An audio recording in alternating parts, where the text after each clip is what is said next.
Halo, apa kabar? Kita ketemu lagi di channel Al Hayat Indonesia. Kalau kemarin kita sudah membuat seri ya mengenai Unlock the Bible.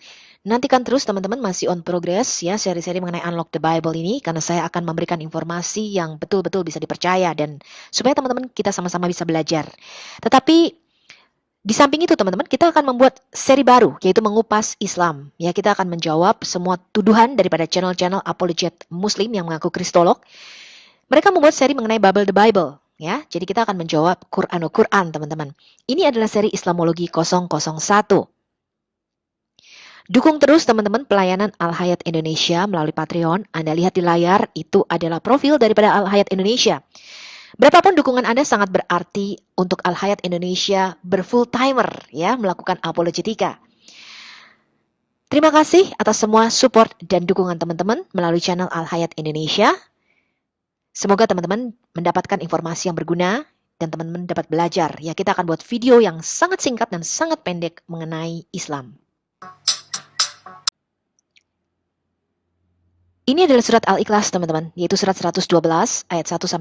Ini adalah bagian daripada surat pendek di dalam Al-Quran. Ya, jadi dari kecil mereka sudah terbiasa melafalkan ayat-ayat Quran ini, terutama dari surat Al-Ikhlas, karena begitu gampang, ya, ayatnya sangat pendek, hanya 4 baris saja. Saya tidak akan membahas ayat 1 dan 2, ya, tapi kita akan membahas ayat ketiganya, yaitu lam yalid walam yulad. Al-Quran menegaskan Allah tidak beranak dan tidak pula diperanakan. Apakah ada yang aneh teman-teman di dalam ayat ini? Yuk kita sama-sama belajar dan sama-sama lihat.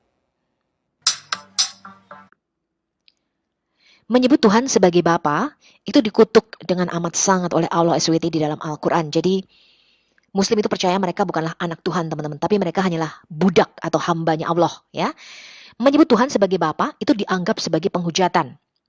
Ini adalah salah satu dari banyak alasan yang dipercaya oleh orang. Teks Alkitab itu sudah diubah, ya. Mereka memiliki pendapat Yesus tidak pernah bicara bahwa dia adalah anak Allah. Catatan sejarah yang penting teman-teman. Anda perlu tahu ini.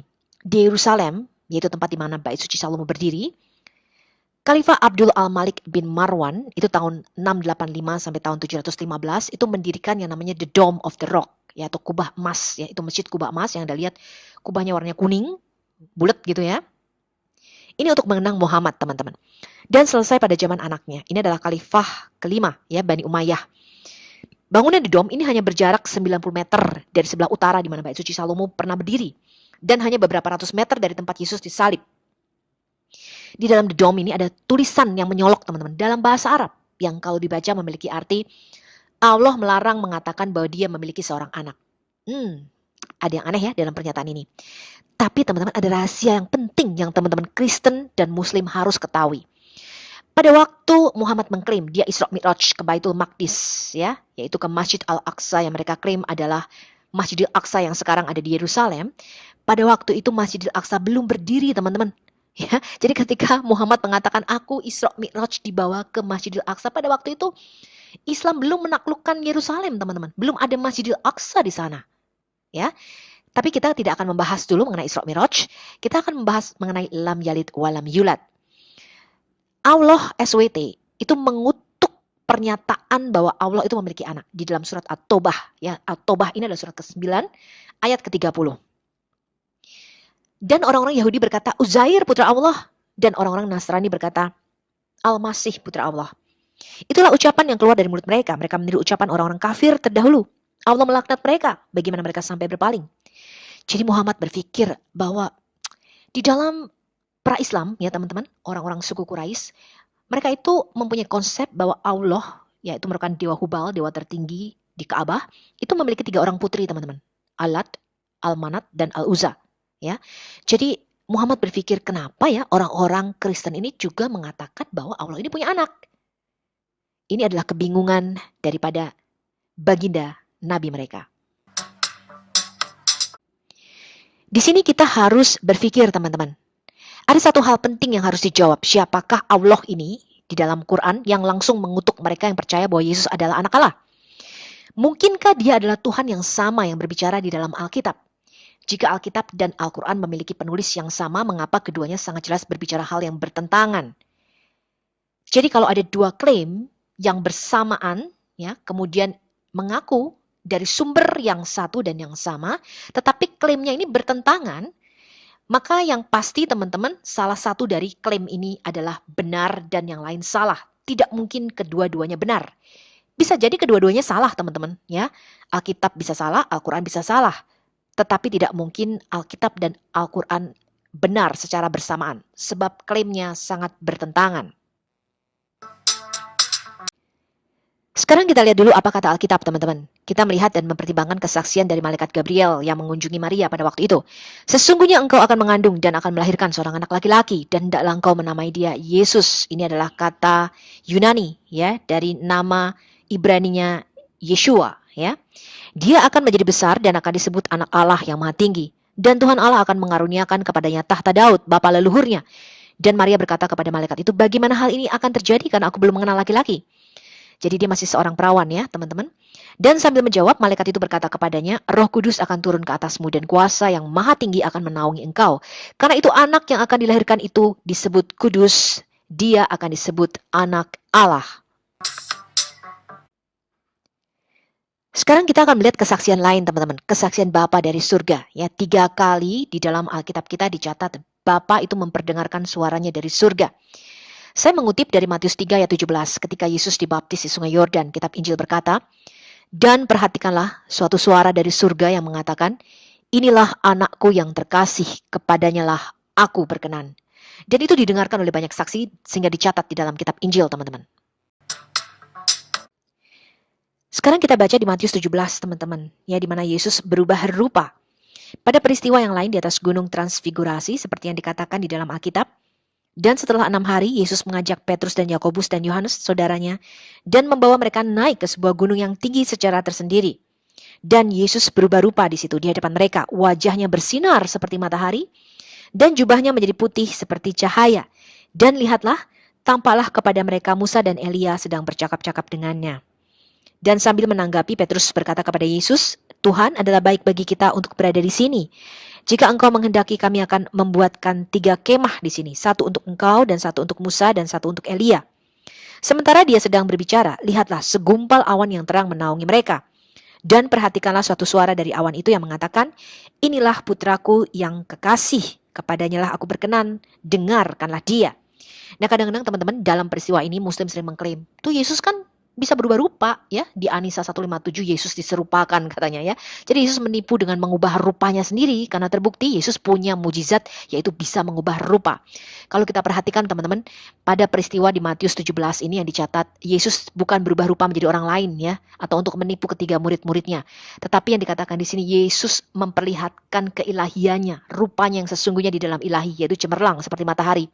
Tetapi di sini ya kita melihat bahwa Petrus, Yakobus dan Yohanes masih mengenali siapa itu Yesus, bukan orang lain yang diserupakan, ya. Kemudian mereka juga mengenali di dalam roh adalah Musa dan Elia. Jadi ini adalah pengalaman roh, ya teman-teman, di mana mereka melihat ada 3 orang di situ.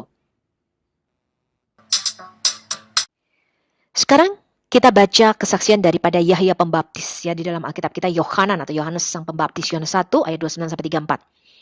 Pada keesokan harinya, Yohanes melihat Yesus datang kepadanya dan dia berkata, lihatlah anak domba Allah yang menghapus dosa dunia. Dialah yang kumaksud ketika kukatakan, kemudian daripadaku akan datang seorang yang telah mendahului aku. Sebab dia telah ada sebelum aku. Jadi di sini Yohanes berkata Yesus sudah ada sebelum dia. Ya, walaupun secara manusia Yesus itu lebih muda daripada Yohanes Pembaptis. Kemudian kata Yohanes Pembaptis, dan aku sendiri pun mula-mula tidak mengenal dia. Tetapi untuk itulah aku datang dan membaptis dengan air supaya dia dinyatakan kepada Israel. Dan Yohanes Pembaptis itu memberi kesaksian katanya. Aku telah melihat roh turun dari langit seperti merpati. Dan dia tinggal di atas Yesus. Dan aku pun tidak mengenalnya. Tetapi dia yang mengutus aku untuk membaptis dengan air telah berfirman kepada aku. Jikalau kamu melihat roh itu turun ke atas seseorang dan tinggal di atasnya, dialah itu yang akan membaptis dengan Roh Kudus. Dan aku telah melihatnya. Jadi Yahya Pembaptis merupakan saksi mata. Dan memberi kesaksian. Yesus inilah anak Allah. Sekarang kita lihat kesaksian Yesus sendiri, teman-teman. Yohanes 10 ayat 34 sampai 36. Kata Yesus kepada mereka, tidakkah ada tertulis dalam kitab Taurat kamu, aku telah berfirman kamu adalah Allah? Jikalau mereka kepada siapa firman itu disampaikan disebut Allah, sedang kitab suci tidak dapat dibatalkan. Jadi Yesus di sini mengutip Mazmur 82 ayat 6. Ya, nanti kita bicara lebih lanjut mengenai hal ini. Masihkah kamu berkata kepada Dia yang dikuduskan oleh Bapa dan yang telah diutusnya ke dalam dunia, maksudnya dirinya sendiri, engkau menghujat Allah karena aku telah berkata, aku adalah anak Allah. Jadi Yesus berkata, aku ini anak Allah. Ya. Kemudian orang-orang Yahudi itu mencoba menangkap Yesus, tapi dia luput dari tangan mereka. Kita baca lagi di Lukas 22 ayat 70. Kata mereka semua, kalau begitu engkau ini anak Allah. Jawab Yesus, kamu sendiri mengatakan bahwa akulah anak Allah. Jadi Yesus tidak menyangkal bahwa dia adalah anak daripada yang maha tinggi itu, atau anak Allah. Ini adalah kesaksian Yesus mengenai dirinya sendiri. Jadi kalau kita lihat dari sini teman-teman, Isa Al-Masih di dalam Quran tentulah bukan Yesus Kristus di dalam Alkitab kita. Namanya saja tidak sama teman-teman. Isa itu tidak mempunyai arti apa-apa, tetapi Yesus mempunyai arti juru selamat, ya, atau the Savior, Allah keselamatanku. Itu adalah arti namanya teman-teman. Sekarang kita lihat kesaksian orang-orang Yahudi teman-teman. Di Matius 27 ayat 41-43. Demikian juga imam-imam kepala bersama-sama ahli-ahli Taurat dan tua-tua mengolok-olokkan dia dan mereka berkata, orang lain diselamatkan, tetapi dirinya sendiri tidak dapat dia selamatkan. Dia Raja Israel, baiklah dia turun dari salib itu dan kami akan percaya kepadanya. Dia menaruh harapannya pada Allah, baiklah Allah menyelamatkan dia jikalau Allah berkenan kepadanya. Karena ia telah berkata, aku adalah anak Allah. Ya, jadi ketika Yesus disalib, orang-orang Yahudi itu mengolok-olokkan Yesus. Kamu katanya ngaku kamu tuh anak Allah. Kalau kamu anak Allah, kamu bisa turun dari salib ini. Ya, itu yang mereka katakan teman-teman. Jadi di sini orang-orang Yahudi itu mendengar sendiri Yesus berkata dia adalah anak Allah. Dan ini adalah kesaksian daripada orang-orang Yahudi itu. Ini adalah kesaksian daripada roh-roh jahat teman-teman. Jadi orang-orang yang kerasukan setan, yang mereka tersungkur di kaki Yesus, dan mereka meneriakkan hal-hal seperti berikut teman-teman. Markus 3 ayat 11, bila mana roh-roh jahat itu melihat dia, mereka jatuh tersungkur di hadapan Yesus dan berteriak, engkaulah anak Allah. Kemudian di Matius 8 ayat 28-29, setibanya di seberang, yaitu di daerah orang Gadara, datanglah dari penguburan dua orang yang kerasukan setan menemui Yesus. Mereka sangat berbahaya, sehingga tidak seorang pun yang berani melalui jalan itu. Dan orang-orang yang kerasukan setan ini berteriak katanya, apa urusanmu dengan kami, hai anak Allah? Adakah engkau kemari untuk menyiksa kami sebelum waktunya? Berarti yang berteriak ini adalah roh jahat yang di dalam mereka. Dan mereka mengenali Yesus di dalam roh sebagai anak Allah. Kemudian di Lukas 4 ayat 9, kemudian dia membawa Yesus ke Yerusalem dan menempatkan Yesus di bubungan bait Allah. Ini adalah pencobaan Yesus oleh iblis. Ya, jadi iblis berkata kepada Yesus, jika engkau anak Allah, jatuhkanlah dirimu dari sini ke bawah. Jadi iblis sendiri pun mengetes, ya, menguji. Kalau engkau anak Allah seperti yang engkau klaim, ya, jatuhkan dirimu dari bubungan bait suci ini. Jadi iblis sendiri pun memberi kesaksian mengenai hal ini, teman-teman. Sekarang kita baca kesaksian Rasul Petrus di dalam surat yang kemudian ditulis salah seorang saksi mata itu. Petrus bersaksi sebagai berikut, dia menulis, sebab dengan tidak mengikuti dongeng-dongeng yang direkayasa dengan cerdik. Jadi Rasul Petrus mau mengatakan kami itu tidak merekayasa cerita. Ya, ada banyak saksinya. Kami telah memberitahukan kepadamu kuasa dan kedatangan Tuhan kita Yesus Kristus sebagai Raja.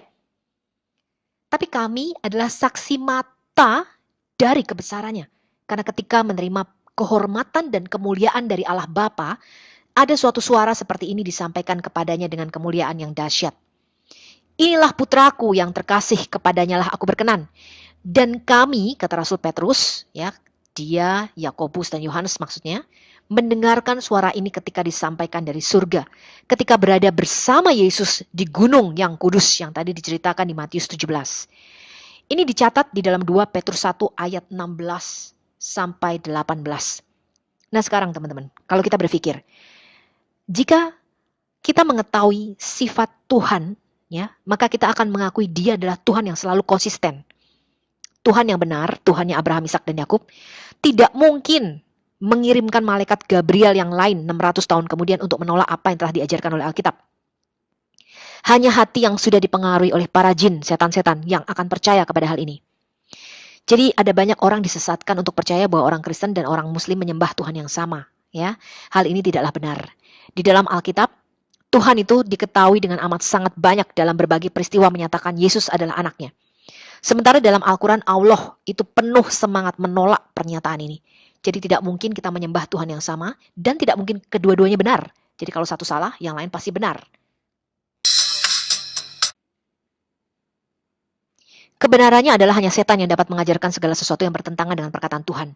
Itu adalah setan yang menugaskan salah satu dari malaikatnya untuk menyamar sebagai malaikat Gabriel, yang mana hal ini adalah sangat jelas dari ayat Alkitab sebagai berikut. Dan tidak heran kalau setan sendiri menyamar sebagai malaikat terang. Jadi bukan hal yang luar biasa jika pelayannya juga menyamar sebagai pelayan kebenaran yang kesudahannya akan menjadi sama seperti perbuatan mereka. Ini dikatakan Rasul Paulus di dalam 2 Korintus 11 ayat 14-15. Jika seseorang sungguh-sungguh memikirkan ayat-ayat dalam Al-Quran tentang masalah keanakan daripada Kristus ini, atau the sonship of Jesus Christ, dia akan dipaksa untuk meragukan dan menolak siapapun yang berbicara di dalam Quran. Kita lihat dulu teman-teman surat Al-An'am ya ayat 100-101. Dan mereka, dalam kurung orang-orang musyrik, menjadikan jin sekutu-sekutunya Allah. Padahal dia yang menciptakan jin-jin itu. Dan mereka berbohong dengan mengatakan, Allah mempunyai anak laki-laki dan anak perempuan tanpa pengetahuan. Maha suci Allah dan maha tinggi dari sifat yang mereka gambarkan. Dia, pencipta langit dan bumi, bagaimana dia mempunyai anak padahal dia tidak mempunyai istri? Dia menciptakan segala sesuatu dan dia mengetahui segala sesuatu. Jadi kata atau terjemahan yang benar istri di sini adalah sahibah. Sahibah itu artinya pasangan perempuan. Jadi di sini Muhammad berkata bagaimana Allah itu mempunyai anak padahal dia tidak mempunyai pasangan perempuan. Di dalam benak Muhammad ya bahwa kalau Allah mempunyai anak berarti dia harus punya pasangan, dia harus kawin dan dia harus punya anak sama seperti manusia biasa. Oke, sekarang kalau kita pikirkan baik-baik, Allah berkata bagaimana dia bisa punya anak sedang dia tidak punya istri. Ini firman yang dikirim oleh Allah. Allah bertanya bagaimana dia bisa punya anak sedangkan dia tidak punya sahibah atau pasangan perempuan. Tapi mengapa di dalam Quran dicatat Tuhannya Maryam bisa membuat Maryam punya anak tanpa pasangan laki-laki atau tanpa suami. Dan Allah di dalam Quran mengatakan itu mudah bagi dia. Jadi hal ini adalah kontradiksi di dalam Quran. Di satu sisi Allah berkata kalau dia mau punya anak berarti dia harus punya pasangan perempuan atau sahibah. Tapi di sisi yang lain, di dalam Quran dicatat, Maryam mempunyai anak tanpa suami. Ini adalah hal yang sangat aneh. Kita pikirkan baik-baik. Jadi, jika umat Yahudi dan umat Kristen mengerti bahwa konsep anak Allah itu artinya adalah Allah yang menampakkan diri dalam rupa hamba atau rupa manusia. Dan ketika orang Yahudi dan Kristen berkata, kami adalah anak-anak Allah, artinya kami adalah orang-orang yang dicintai atau dikasihi oleh Allah. Sehingga dia mau memanggil kita sebagai anaknya. Ini dicatat di dalam surat Al-Maidah, ya, surah kelima ayat 18. Orang Yahudi dan Nasrani berkata kami adalah anak-anak Allah dan kekasih-kekasihnya. Sudah dengan jelas di sini, ya, bahwa ketika orang Yahudi dan Nasrani atau orang Kristen berkata kami adalah anak-anak Allah, itu bukan berarti Allah nikah, punya pasangan perempuan, punya sahibah, dan kami inilah hasil dari pernikahan tersebut. Tidak begitu konsepnya. Tetapi Allah di dalam Quran ini tidak mengerti konsep ini, teman-teman. Kita baca di Galatia 4 ayat 4-7. Kenapa kita disebut anak-anak Allah? Tetapi setelah genap waktunya, artinya setelah semua nubuatan mengenai kedatangan anak Allah atau Sang Mesias itu diberikan, dari mulai kitab Kejadian sampai kitab Maleaki, maka Allah mengutus anaknya yang lahir dari seorang perempuan dan takluk kepada hukum Taurat. Dia diutus untuk menebus mereka yang takluk kepada hukum Taurat, supaya kita diterima menjadi anak. Jadi kita diadopsi di dalam keluarga kerajaan Allah karena iman kepada Yesus. Dan karena kamu adalah anak, maka Allah telah menyuruh roh anaknya ke dalam hati kita yang berseru, ya Aba, ya Bapa. Jadi kamu bukan lagi hamba, melainkan anak. Jadi kita ini bukan lagi hamba yang tidak tahu apa-apa, melainkan anak. Jikalau kamu anak, maka kamu juga adalah ahli waris Allah. Di Galatia 3 ayat 26 lebih jelas lagi dikatakan, sebab kamu semua, kita semua, ini adalah anak-anak Allah oleh karena iman di dalam Yesus Kristus. Jadi kita dicangkokkan di dalam keluarga kerajaan Allah dan kita disebut anaknya karena iman di dalam Yesus Kristus. Roma 8 ayat 15. Sebab kamu tidak menerima roh perbudakan yang membuat kamu menjadi takut lagi, tapi kamu menerima roh yang menjadikan kamu anak Allah. Oleh roh itu kita berseru, ya Aba, ya Bapa. Inilah sebabnya Muslim hidup di dalam roh perbudakan atau perhambaan. Roh ini membuat mereka takut dan tidak bisa berhubungan dengan Bapa. Muslim tidak punya hubungan pribadi dengan Allah Bapa. Itulah sebabnya mereka hidup di dalam perbudakan dan ketakutan seumur hidupnya. Siapa yang taat perintah Allah diberi reward, siapa melanggar diberi hukuman. Ini adalah roh agamawi. Di dalam Alkitab kita, Ini adalah suatu kiasan atau perumpamaan. Mereka menamakan dirinya Hagarin atau keturunan Hagar atau Ismail, walaupun itu tidak bisa mereka buktikan. Ini dicatat di dalam Galatia 4 ayat 22 sampai 26, teman-teman, kalau kita baca. Ketika Abraham mempunyai dua orang istri, Sarah dan Hagar, ya. Kedua perempuan ini adalah dua ketentuan Allah. Yang satu berasal dari Gunung Sinai, melahirkan anak-anak perhambaan, itulah Hagar. Hagar ialah Gunung Sinai di tanah Arab. Dan ia sama dengan Yerusalem yang sekarang. Ia hidup di dalam perhambaan dengan anak-anaknya. Tapi kita adalah anak-anak perempuan merdeka, teman-teman. Kita adalah anak-anak yang merdeka. Anak-anak yang diperanakan menurut janji dan bukan menurut daging. Ini kata Alkitab, ya. Jadi Muslim itu menjalankan ibadah keagamaan berdasarkan ketakutan akan hukuman Allah. Sebab neraka adalah jaminan Muslim, ya, sesuai dengan Quran surah Maryam.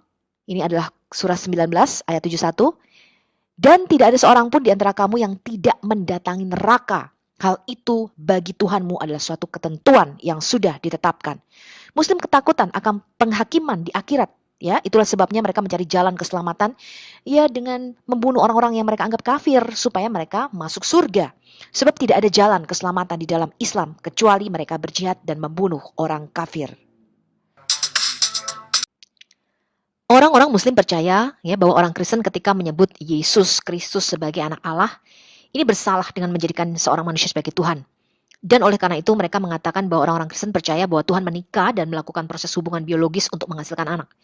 Ayat ini yang mengajarkan suatu ketidakbenaran yang menipu orang-orang Muslim sepanjang waktu dan menjauhkan mereka untuk datang kepada anak Allah, yaitu Yesus Kristus. Satu-satunya yang dapat menyelamatkan mereka dari dosa-dosa mereka. Yesus Kristus tidak menjadi anak Allah dengan alasan karena dilahirkan dari seorang perawan, tetapi melalui kelahiran dari seorang perawan, firman Tuhan itu menjadi manusia. Orang Kristen tidak menjadikan manusia sebagai Tuhan. Orang-orang Kristen itu menyembah Tuhan yang datang ke bumi menjadi manusia. Ini ada di Yohanes 1 ayat 1 dan Yohanes 1 ayat 14. Istilah anak Allah di dalam Alkitab ini adalah istilah teologis, bukan istilah biologis. Jadi orang Kristen harus tahu mengenai hal ini, ya. Apakah yang mewahyukan Quran tidak mengetahui sebutan anak yang bersifat metafora? Contohnya seperti anak sungai Nil. Kemudian anak padang pasir. Ini orang Arab, ya. Kemudian kita mengenal istilah anak Indonesia, anak kunci, anak tangga, anak sungai, dan sebagainya. Ketika Alkitab mengajarkan bahwa Kristus adalah anak Allah, ini tidak berarti bahwa Tuhan menikahi seorang wanita, mengambilnya menjadi istrinya, dan menghasilkan Yesus melalui proses biologis yang biasa, seperti yang dinyatakan oleh Allah di dalam Al-Quran. Jadi ini hal yang sangat mengherankan, ya teman-teman. Jadi Allah di dalam Quran itu tidak tahu, ya, istilah mengenai anak Allah yang dipakai oleh orang-orang Yahudi dan orang-orang Kristen pada waktu itu. Padahal di dalam Quran sendiri ada loh teman-teman istilah anak yang tidak merujuk secara biologis. Misalnya nih kita lihat di At-Taubah ayat 60. Disebut orang yang sedang dalam perjalanan atau para musafir. Ini disebut Ibnu Sabil, ya, atau Ibn al-Sabil. Artinya anak jalanan. Jadi di dalam istilah Quran atau di dalam istilah Islam itu ada perbedaan antara ibn dan walad. Walad itu adalah kelahiran secara biologis. Kalau ibn belum tentu. Nah, padahal ada istilah metafora seperti ini, ya. Saya kasih contohnya nih, At-Taubah 60. Ibnu Sabil, anak jalanan. Apakah bapak jalanan kemudian kawin sama ibu jalanan mempunyai anak namanya Ibnu Sabil? Ya, tentu saja ini adalah bahasa metafora yang dipakai. Nah, ketika Yesus mengklaim, aku adalah anak Allah, orang Yahudi tidak tanya istrinya Allah siapa. Mereka langsung mengambil batu mau melempari Yesus. Karena mereka tahu ketika Yesus mengatakan aku adalah anak Allah, artinya Yesus mengklaim, aku ini adalah jelmaan Allah. Yang di depanmu ini adalah Bapa itu sendiri, Allah itu sendiri. Dan hal ini tidak diketahui oleh Allah di dalam Quran. Sekarang kita pikirkan teman-teman, dapatkah atau mungkin gak sih Allah itu begitu dangkal pengetahuannya sehingga tidak mengetahui hubungan yang lain antara anak dan orang tua selain pemahaman yang dihasilkan karena hubungan biologis. Siapapun yang berbicara di dalam surah di dalam Quran itu tidak mengetahui hubungan antara anak dan orang tua yang legal lainnya, seperti misalnya adopsi. Karena kasih Allah di dalam Alkitab begitu besar kepada orang-orang berdosa, Dia datang kepada kita dalam pribadi Yesus Kristus. Kemudian pribadi yang menjelma menjadi manusia ini dikenal oleh kita sebagai anak Allah. Dia datang untuk menyelamatkan kita dari dosa-dosa kita. Yesus adalah anak yang unik, yang satu-satunya yang tunggal dari Tuhan kita di dalam artian spiritual. Jadi ketika Yesus mengklaim aku adalah anak Allah, orang Yahudi tidak bertanya kepada Yesus, istrinya Allah siapa? Ya, ketika Yesus mengklaim aku adalah anak Allah, orang Yahudi tahu dia mengklaim dia adalah jelmaan Allah itu sendiri, yaitu Allah yang mengambil rupa manusia. Jadi anak Allah itu artinya Allah yang mengambil rupa hamba atau rupa manusia. Ya, ini sesuai dengan nubuatan para nabi. Yaitu Sang Firman yang turun ke dunia mengambil rupa manusia. Bukan Allah itu mempunyai sahibah, pasangan perempuan, mempunyai istri. Kemudian mereka menikah dan menghasilkan anak yang namanya Yesus. Tidak seperti itu. Di dalam Alkitab kita, teman-teman, Allah secara konsisten menyatakan dirinya sebagai Bapa. Jadi hubungan antara kita dengan Allah adalah Bapa dengan anak. Ya, itu adalah bahasa metafora. Nah, kalau kita melihat teman-teman, ada banyak sekali ayat-ayat di dalam Alkitab yang menyatakan hal ini. Contohnya nih, di Keluaran 4 ayat 22 sampai 23. Maka engkau harus berkata kepada Firaun, ini firman Tuhan kepada Musa, ya. Israel ialah anakku, anakku yang sulung. Sebab itu aku berfirman kepadamu, biarkanlah anakku itu pergi, supaya dia beribadah kepadaku. Tetapi jika engkau menolak membiarkannya pergi, maka aku akan membunuh anakmu, anakmu yang sulung. Kemudian kita lihat nih, Keluaran 15 ayat 2, ini nyanyian Musa. Yahweh itu kekuatanku dan mazmurku, dia telah menjadi keselamatanku. Dia Allahku, kupuji dia. Dia Allah Bapakku, kuluhurkan dia. Kemudian Ulangan 32 ayat 6.